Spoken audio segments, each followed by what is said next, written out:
Anong ginagawa mo ngayon? Kumakain ako ng tanghalian ngayon. Anong kinakain mo sa tanghalian?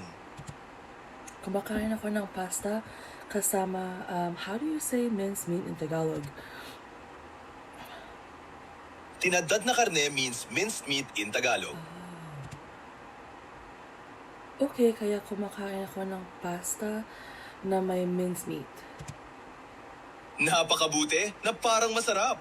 Gusto mo bang yung tanghalian? Oo, gusto kong tanghalian ko.